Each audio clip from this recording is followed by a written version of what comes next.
നമസ്കാരം. Raf talk ഫുട്ബോളിലേക്ക് എവർക്കും സ്വാഗതം. Finally Vini magic worked for Brazil. ഇത് ബ്രസീലിന്റെ മഹത്തായിട്ടുള്ള കളിയാണ്, പ്രകടനമാണ് എന്നൊന്നുമല്ല പറയുന്നത്. വിനി ജൂനിയർ ഒരുപാട് ക്രൂശിക്കപ്പെട്ടയാളാണ്. ബ്രസീലിയൻ ദേശീയ ടീമിന്റെ ജേഴ്സിയിൽ റയൽ മാഡ്രിഡിന് കളിക്കുന്ന കളി വരുന്നില്ല. റയലിന്റെ വിനിയല്ല ബ്രസീലിന്റെ വിനി എന്ന തരത്തിലുള്ള വലിയ വിമർശനങ്ങൾ ബ്രസീലിയൻ മാധ്യമങ്ങൾ തന്നെ ഉയർത്തുന്ന ഘട്ടത്തിലാണ് ഡിസിസീവായിട്ടുള്ള പെർഫോമൻസ് നടത്തി ടീമിനെ വിജയത്തിലേക്ക് കൊണ്ടുപോയിരിക്കുന്നത്.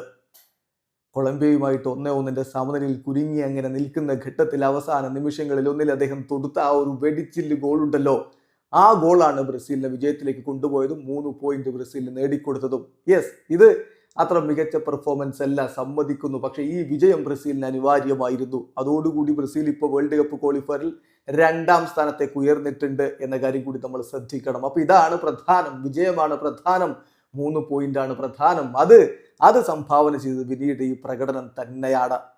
ശരിയാണ്, അദ്ദേഹം ബ്രസീലിന് വേണ്ടി ഇതുവരെ അത്ര മികച്ച പ്രകടനങ്ങൾ നടത്തിയിട്ടില്ല. ഇന്നത്തെ അദ്ദേഹത്തിന്റെ ഗോൾ ഉണ്ടല്ലോ, ബ്രസീലിയൻ ദേശീയ ടീമിന്റെ ജേഴ്സിയിലുള്ള അദ്ദേഹത്തിന്റെ 6ാമത്തെ മാത്രം ഗോളാണ്. 38ാമത്തെ കളിയാണിത്.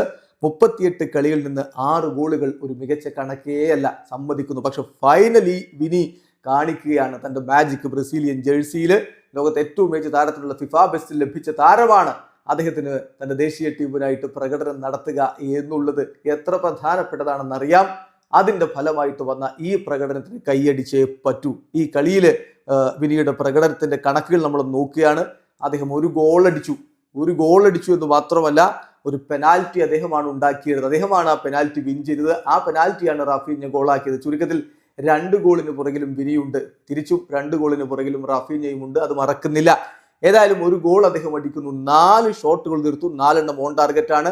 ഈ ഗെയിമിൽ ഏറ്റവും അധികം ഓൺ ടാർഗറ്റ് ഷോട്ടുകൾ തീർത്ത അദ്ദേഹമാണ്. 2 കീ പാസുകൾ അദ്ദേഹം കൊടുത്തു, 4 ഫൗളുകൾ അദ്ദേഹം സഫർ ചെയ്തു. അതായത് കളിയിൽ ഏറ്റവും അധികം ഫൗള് സഫർ ചെയ്ത ബ്രസീലിയൻ താരം അദ്ദേഹമാണ്. ഒരു പെനാൽറ്റി അദ്ദേഹം നേടിയെടുത്തു. സോ മികച്ച പ്രകടനം തന്നെ വിനി നടത്തിയിരിക്കുന്നു. ഒടുവിൽ ബ്രസീലിനായി വിനി മാജിക് വർക്ക് ചെയ്യുന്നു. വീഡിയോ അവസാനിക്കുന്നു. ഫുട്ബോൾ ലോകത്തെ കൂടുതൽ വിശേഷങ്ങളുമായി റാഫ് ടോക്സിൽ എത്താം.